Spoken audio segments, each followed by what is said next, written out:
오늘의 말씀은 레위기 14장 21절부터 32절까지 말씀입니다. 만일 그가 가난하여 그의 힘이 미치지 못하면 그는 흔들어 자기를 속죄할 속건제를 위하여 어린 숫양 한 마리와 소제를 위하여 고운 가루 10분의 1 에바에 기름 섞은 것과 기름 한 록을 취하고 그의 힘이 미치는 대로 산비둘기 둘이나 집비둘기 새끼 둘을 가져다가 하나는 속죄제물로 하나는 번제물로 삼아 여덟째 날에 그 결례를 위하여 그것들을 회막문 여호와 앞 제사장에게로 가져갈 것이요 제사장은 속건제의 어린 양과 기름 한 록을 가져다가 여호와 앞에 흔들어 요제를 삼고 속건제의 어린 양을 잡아서 제사장은 그 속건제물의 피를 가져다가 정결함을 받을 자의 오른쪽 귓부리와 오른쪽 엄지손가락과 오른쪽 엄지발가락에 바를 것이요 제사장은 그 기름을 자기 왼쪽 손바닥에 따르고 오른쪽 손가락으로 왼쪽 손에 기름을 조금 찍어 여호와 앞에 7번 뿌릴 것이요 그 손의 기름은 제사장이 정결함을 받을 자의 오른쪽 귓부리와 오른쪽 엄지손가락과 오른쪽 엄지발가락 곧 속건제물의 피를 바른 곳에 바를 것이며 또 그 손에 남은 기름은 제사장이 그 정결함을 받는 자의 머리에 발라 여호와 앞에서 그를 위하여 속죄할 것이며 그는 힘이 미치는 대로 산비둘기 한 마리나 집비둘기 새끼 한 마리를 들이되 곧 그의 힘이 미치는 대로 한 마리는 속죄제로 한 마리는 소제와 함께 번제로 드릴 것이요 제사장은 정결함을 받을 자를 위하여 여호와 앞에 속죄할지니 나병 환자로서 그 정결 예식에 그의 힘이 미치지 못한 자의 규례가 그러하니라. 우리가 지금 계속해서 정결 규례에 대해서 살펴보고 있습니다. 특히 이 나병이라는 전염성이 있는 악성 피부 질환에 걸렸다가 회복된 자가 정결하다는 그러한 판정을 받고 그 진영 안으로 들어와서 그가 이 공동체 안에서 다시 정한 사람으로 부정하지 않은 사람으로 살 수 있는 그런 과정들을 살펴보고 있는데 우리가 어제는 이 정결하다라고 판정받기 위해서 해야 되는 그런 제사들에 대해서 살펴봤습니다. 나병에서 나음을 얻고 정결을 회복할 때 하나님께서 이런 제사를 드려라 또 이런 것을 준비해라 라고 율법의 규례를 주셨습니다. 자, 그때 우리가 지금 정결 규례에 대해서 살펴보고 있는데 이 정결 규례를 통해서 우리가 하나님은 이런 분이시다. 왜냐하면 성경의 모든 곳에서 우리는 하나님을 발견하고 또한 율법의 모든 규례에서 하나님을 발견해야 되기 때문에 그것이 가장 중요하죠.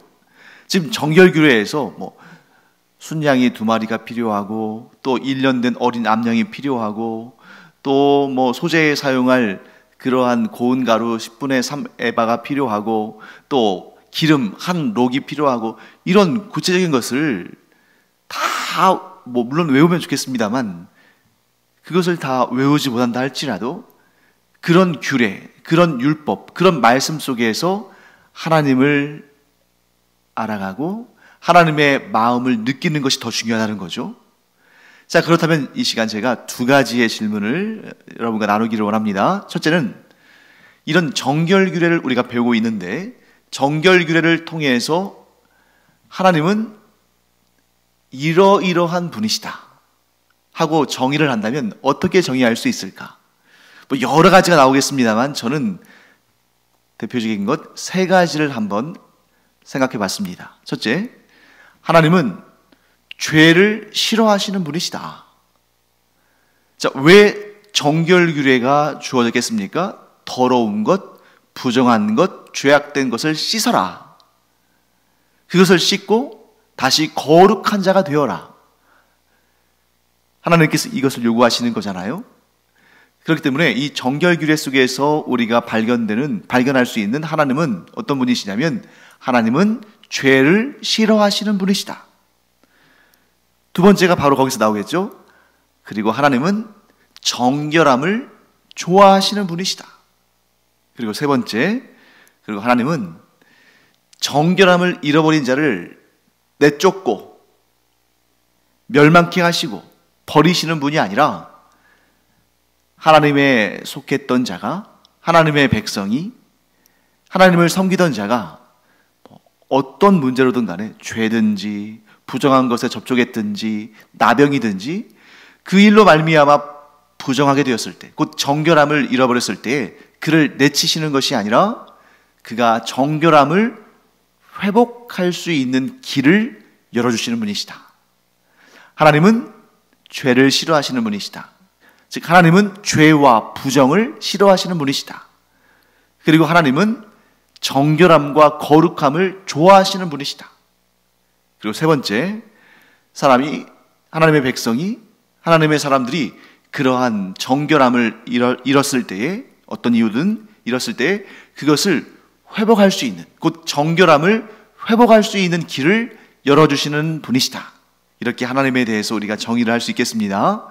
자, 그 다음에 두 번째로 우리가 정결규례를 살펴보는데, 그러면 하나님은 이러이러한 분이 아니시다. 자, 첫 번째는 뭐였어요? 하나님은 이러이러한 분이시다. 두 번째는 하나님은 이러이러한 분이 아니시다 라고 정의할 때 우리 어떻게 정의할 수 있을까? 저는 또 역시 세 가지를 살펴봤습니다. 첫째, 하나님은 꽉 막힌 자유롭지 못한 분이 아니시다. 하나님은 꽉 막힌 분이 아니시고 자유롭지 못한 분이 아니시다. 자, 이게 무슨 뜻이냐면요.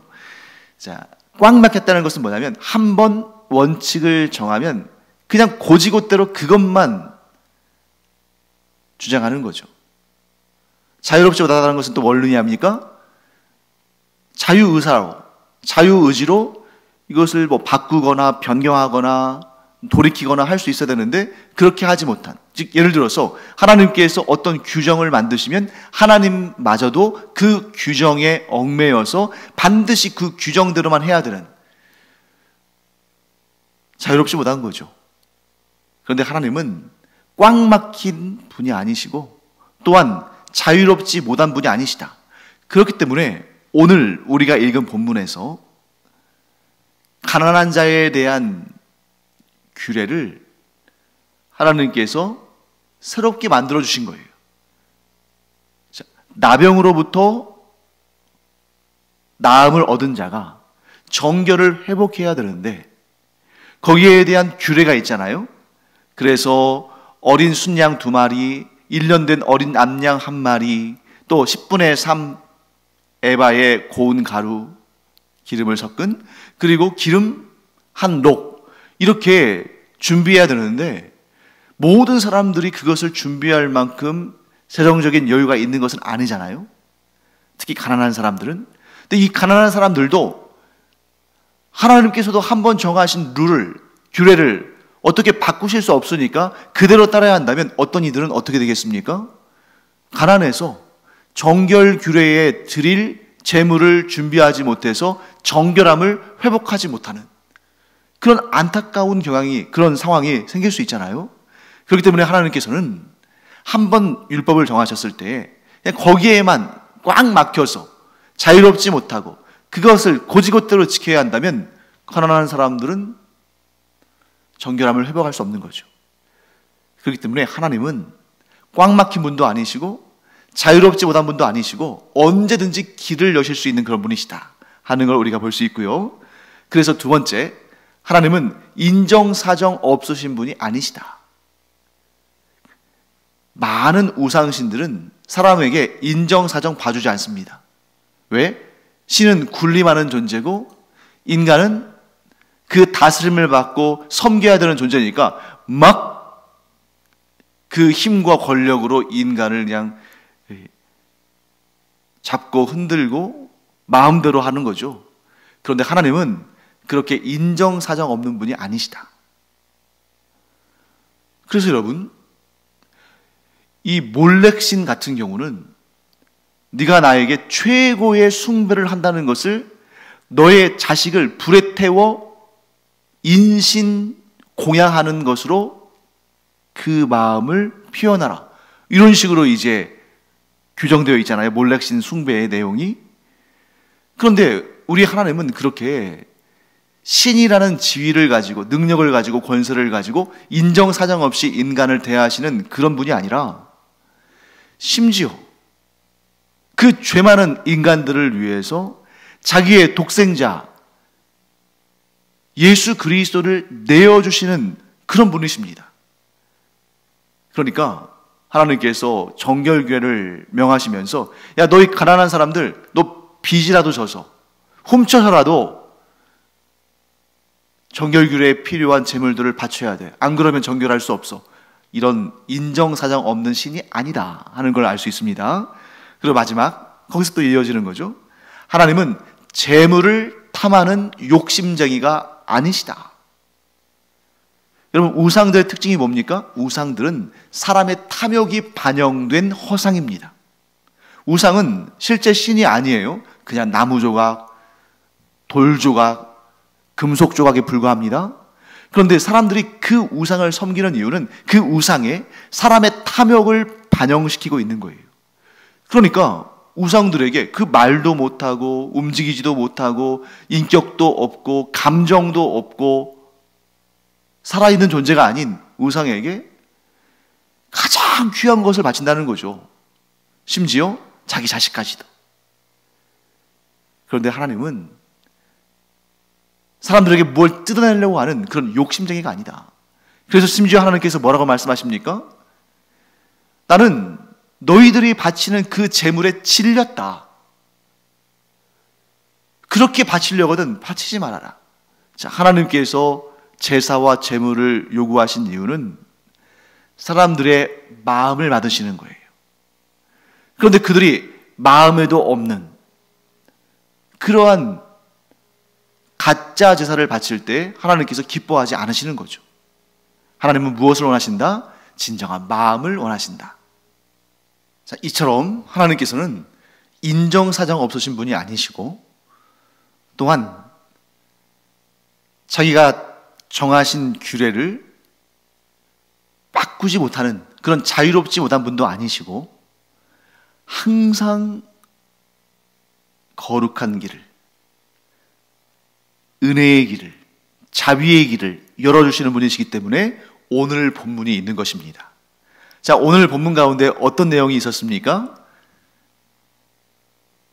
정결규례에 드려야 할 그럴 재물들을 준비할 만한 그러한 여유가 없는 사람들에게는 이렇게 할 수 있다라고 말씀하시는데 어떻게 하셨어요? 속건제로 드릴 어린 양은 준비해야 되지만 그 외에 속죄제나 번제에 드릴 어린 수작 한 마리와 1년 된 어린 암양은 무얼로 대체할 수 있도록 산비둘기 2마리나 집비둘기 새끼 2마리로 준비할 수 있도록 하셨습니다. 자, 그때 산비둘기 2마리 혹은 집비둘기 새끼 2마리는 소재를 결합하여 드릴 필요가 없기 때문에 고운 가루도 10분의 3 에바에서 10분의 1 에바로 줄어드는 것입니다. 그러니까 동일한 것은 뭐냐면 속건제로 드려지는 어린 숫양 1마리 그리고 기름 1록, 기름 1록은 약 300ml 정도 되는 그러한 양이었죠. 동일하게 준비해야 됩니다. 그러나 속죄제와 번제로 드릴 어린 순양과 1년 된 어린 암양과 그 각각과 결합해서 드려야 되는 10분의 2 에바의 고운 가루는 하나님께서 그저 산비둘기 2마리나 집비둘기 새끼 2마리로 바꿀 수 있도록, 교체할 수 있도록 허락해 주신 것이죠. 자, 이러한 규정을 통해서 저는 아주 중요한 2가지의 의미를 발견할 수 있다고 봅니다. 가난한 자를 위해서 일반적으로 준비해야 되는 그러한 재물에 비해서 그것을 부담을 줄여주시는 하나님의 그 뜻. 그런데 부담을 줄여주시면서도 어떤 경우는 또 동일한 것을 준비하게 하시는, 예를 들면 속건제로 드리는 어린 숫양과 기름 한 록은 동일하게 준비해야 되죠. 그 속에 담겨있는 의미가 있다는 거죠. 두 가지 의미를 살펴보겠습니다. 첫째는 정결규례에 있어서 가장 핵심이 되는 것은 바로 속건제라는 걸 알 수 있어요. 자, 일반적으로는 이 정결규례에서 뭘 드려야 됩니까? 속건제로 드릴 어린 순양, 또 속죄제로 드릴 동일한 어린 순양, 그리고 번제로 드릴 1년 된 어린 암양, 이렇게 3마리를 준비해야 됩니다. 그런데 그 중에 속죄제와 번제로 드릴 어린 순양과 어린 암양의 경우는 산비둘기 2마리나 집비둘기 새끼 2마리로 교체할 수 있다는 거예요. 하지만 무엇은 교체할 수 없습니까? 속건제로 드릴 어린 순양과 기름 한 록은 아무리 가난하다 할지라도 그것은 바꿀 수가 없고 그것은 그대로 드려야 됩니다. 뭘 의미합니까? 이 정결규례의 핵심은 속건제, 속죄제, 번제 중에 무엇이 제일 중요한 의미를 갖는다? 속건제가 가장 중요한 의미를 갖는다는 것을 설명하고 있는 것이죠. 자, 왜 속건제가 가장 중요한 의미로 대두되고 있을까? 이 정결규례에서. 저는 이렇게 생각합니다. 속건제가 가지고 있는 의미는 뭐냐면 하나님의 소유물, 하나님의 것을 상해를 냈거나 훔쳤거나 피해를 주었을 때에 그 죄를 회개하며 하나님께 드리는 배상의 제사입니다. 자, 그런데 왜 사람이 나병으로부터 회복되었을 때 속건제를 드리는 거예요? 사람의 몸은 하나님의 소유다 하는 그 의미를 담고 있다고 제가 말씀을 드렸습니다. 그래서 속건제가 정결규례에서는 가장 중요하다. 왜? 하나님의 소유된 몸에 부정함이 있었다가 그 부정함을 정결케 하기 위해서 속건제를 드리니까. 여기에 무슨 의미가 담겨 있냐면 가난한 자나 부유한 자나 동일한 가치를 지니고 있다는 것입니다. 자, 속건제는 하나님의 소유에 관한 제사예요. 정결규례는 나병에 걸렸다가 회복되었을 때에 정결함을 회복한다는 의미에서 하나님께 드리는 제사입니다. 곧 속건제에 담긴 의미는 사람은 하나님의 소유다, 이런 의미인데, 그때 하나님께서 속건제로 부유한 사람에게는 어린 순양을, 가난한 사람에게는 비둘기를 이렇게 요구하신 것이 아니라 속죄제와 번제의 경우는 어린 순양과 어린 암양 대신에 비둘기로 대체할 수 있지만, 상대적으로 저렴한 그러한 제물로 대체할 수 있지만, 속건제만큼은 어린 순양과 기름 한 록을 가난한 자나 부유한 자나 동일하게 바쳐라. 왜 그래요? 가난하든 부유하든 지체가 높든 낮든 하나님은 그 각 사람을 평등하게 여기신다. 사람들은 사람들의 가치를 제각각 판단합니다. 그래서 부유한 사람을 더 존대하고 가난한 사람은 멸시하고, 지체가 높은 사람은 더 우러러보고 지체가 낮은 사람은 좀 깔보고, 안 그러려고 해도 이 죄성이 있는 사람들은 자연스럽게 그렇게 됩니다. 정도의 차이만 있을 뿐. 하지만 하나님은 하나님의 소유된 사람들을 바라보실 때에, 하나님께서 창조하신 사람들을 바라보실 때에 평등하게 바라보시고 평등하게 여기신다. 그렇기 때문에 부유한 사람이라고 해서 어린 순양을 바치지만 가난한 사람이라고 해서 그냥 속건제로 비둘기 정도 바쳐라 이렇게 하신 것이 아니라, 다른 건 모르지만 속죄제나 번제의 경우에는 좀 값싼 비둘기를 바칠 수 있지만, 가난한 자라고 해도 속건제는 즉 하나님의 소유됨을 의미하는 속건제는 동일하게 어린 순양과 기름 한 록을 바쳐라. 왜? 사람의 환경의 차이, 사람의 재산의 차이, 사람의 지위의 차이와는 전혀 관계없이 모든 사람은 하나님 앞에서 평등하기 때문에 이렇게 말씀하신 것입니다. 그래서 훗날 지금 이 레위기는 성소, 회막에 관한 규례잖아요. 반면에 훗날 성전이 세워질 때에도 성전이 세워진 다음에 이제 성전세를, 성전 유지를 위해서 성전세를 바치게 하나님께서 하셨는데, 그때에 부유한 사람이나 가난한 사람이나 왕이나 정말 저 시골의 농부나 아무 차이 없이 동일하게 반세기를 바치게 하십니다. 거기에도 어떤 의미가 담겨 있어요? 지위 고하를 막론하고 경제적인 부유함과 가난함과 관계없이 하나님의 백성은 모두 하나님 앞에서 동등하고 평등하다. 하나님은 그렇게 모든 사람을 동등하고 평등하게 대하신다 하는 것을 말씀하고 있는 것이죠. 둘째, 그런데 이제 속죄제나 번제의 경우는 어린 순양 혹은 어린 암양 대신에 산비둘기 2마리나 집비둘기 새끼 2마리로 바꿀 수 있게 하셨죠. 그것은 뭐냐면 거기에 하나님의 자비의 마음, 긍휼의 마음이 담겨 있는 것입니다. 가난하다고 해서 정결 규례를 행하지 못하면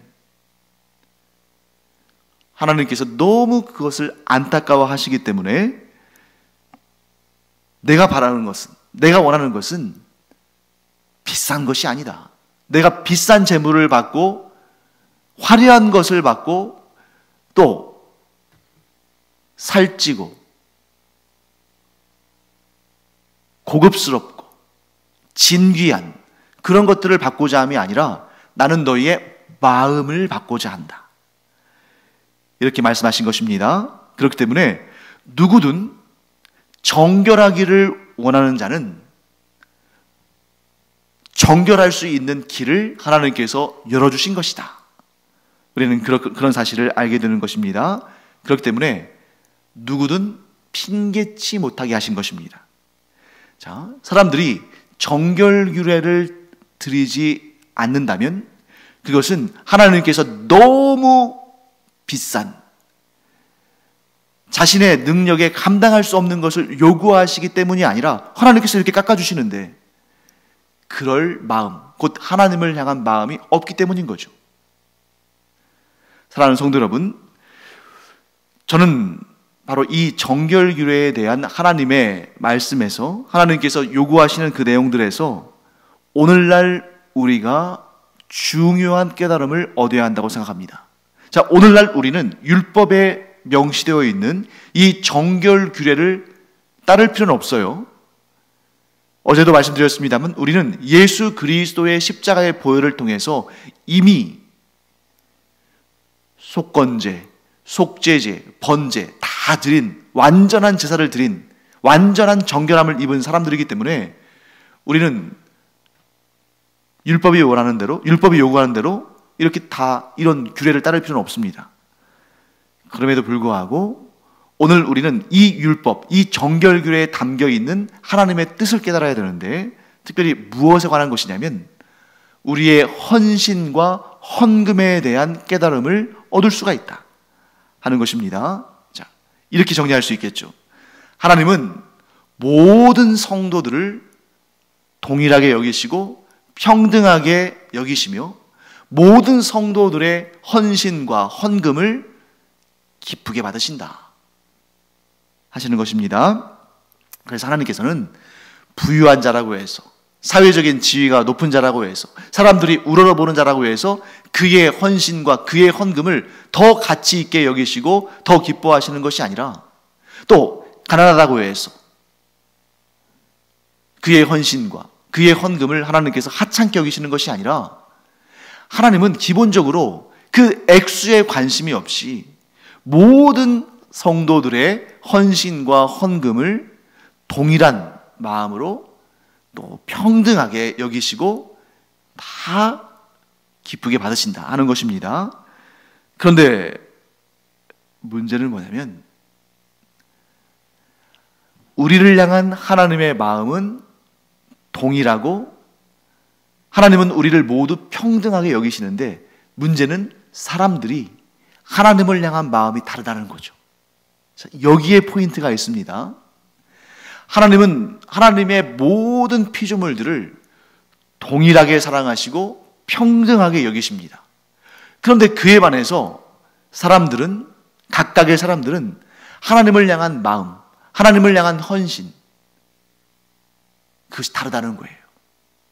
어떤 이는 더 간절한 마음으로 헌신하고 더 기꺼운 마음으로 헌금을 하는데 어떤 이는 마지못해서 사람들의 눈치를 보면서 사람들이 나를 어떻게 생각할까 하는 것을 부담스러워하면서 마지못해 헌신하고 또 빈손으로 가서 그냥 앉아있기가 뭐하니까 마지못해서 그냥 형식적으로 헌금하고 이런 사람이 있다는 거죠.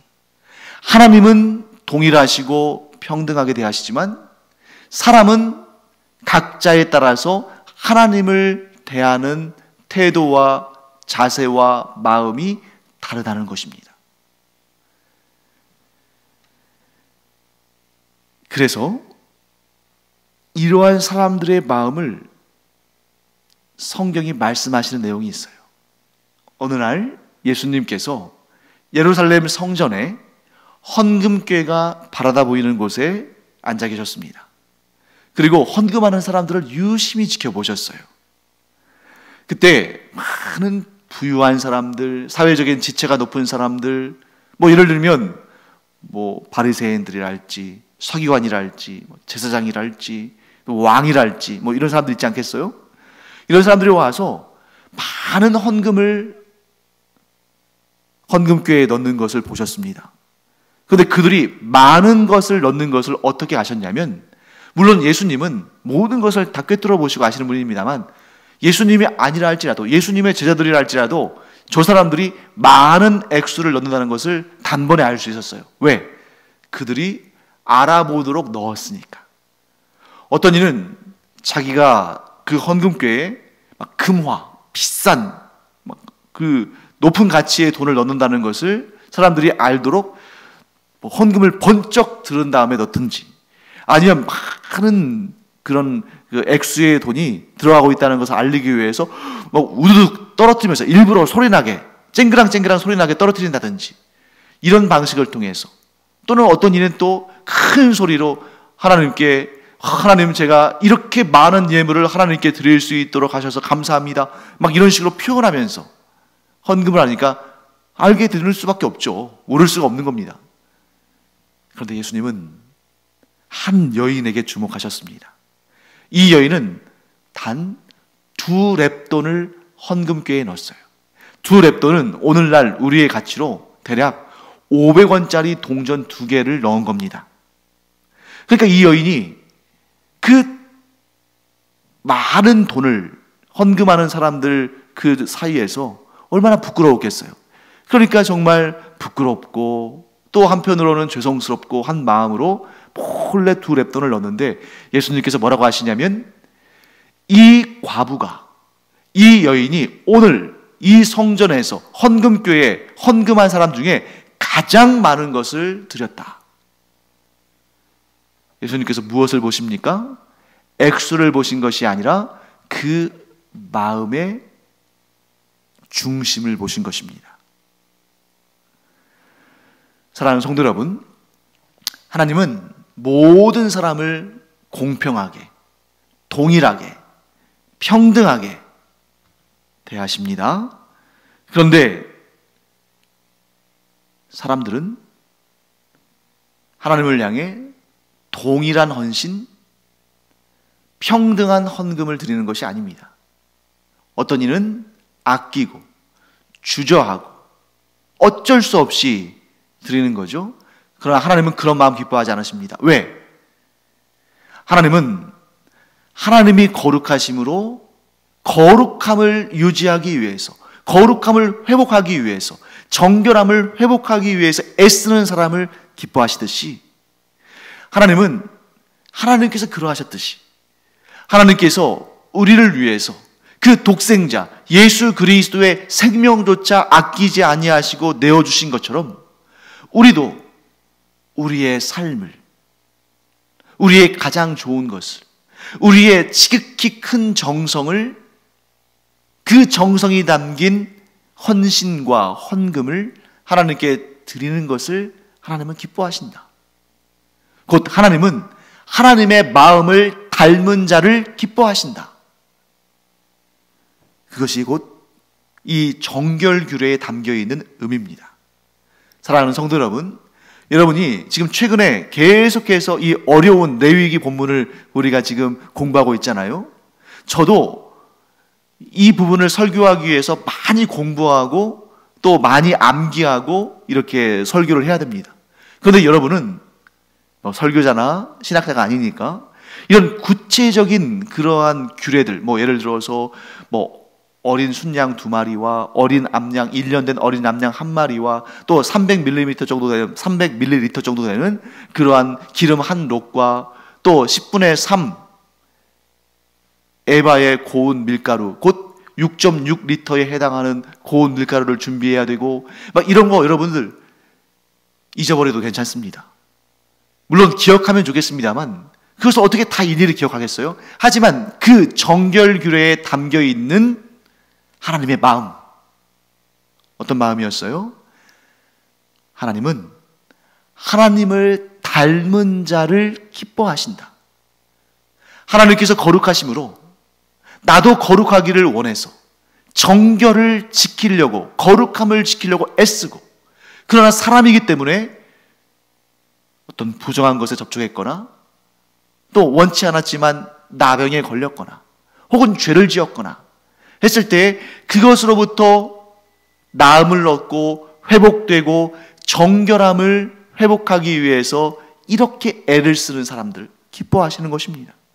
또한 하나님께서 그 독생자 아들의 생명을 아낌없이 내어주신 것처럼, 근데 우리는 모든 것이 하나님께 받아 누리는 은혜 아닙니까? 내 생명이라도 기쁘게 하나님께 내어드릴 마음으로 헌신하고 헌금하는 자를 하나님은 기뻐하신다. 하나님의 마음을 닮아가는, 그래서 하나님의 기쁘심이 되는 우리 모두가 되기를 간절히 축원합니다. 기도하겠습니다. 하나님, 저희가 하나님의 마음을 닮아가는 자들이 되기를 원합니다. 하나님을 이용만 할 뿐, 하나님을 닮아가고자 하는 마음이 전혀 없다면 어찌 하나님의 기쁘심이 되겠습니까? 저희가 점점 더 인생을 살아가면 살아갈수록 더 하나님의 마음을 닮아가는 그런 하나님의 자녀들 되게 하여 주시옵소서. 예수님의 이름으로 축복하며 기도합니다. 아멘. 기도하는 시간입니다. 이 기도하는 시간, 우리의 삶이 변화되어지는 시간 되기 바랍니다. 우리의 기도가 마냥 하나님 저 이것도 필요하고 저것도 필요하고 이거 필요합니다, 하나님 주시옵소서, 그런 기도도 물론 하나님께서 들으시고 응답하시지만 가장 먼저 우리에게 이런 기도가 있기를 바랍니다. 하나님, 제가 예수님을 더욱 닮아가는, 또한 하나님의 마음을 더욱더 잘 알아가고 그 마음을 품고 닮아가는 그런 사람 되기를 원합니다. 그 기도 하나님께서 참으로 기뻐하시고 여러분들의 삶 가운데 그와 같은 아름다운 변화와 성장과 성숙을 허락하여 주실 줄 믿습니다. 기도하겠습니다.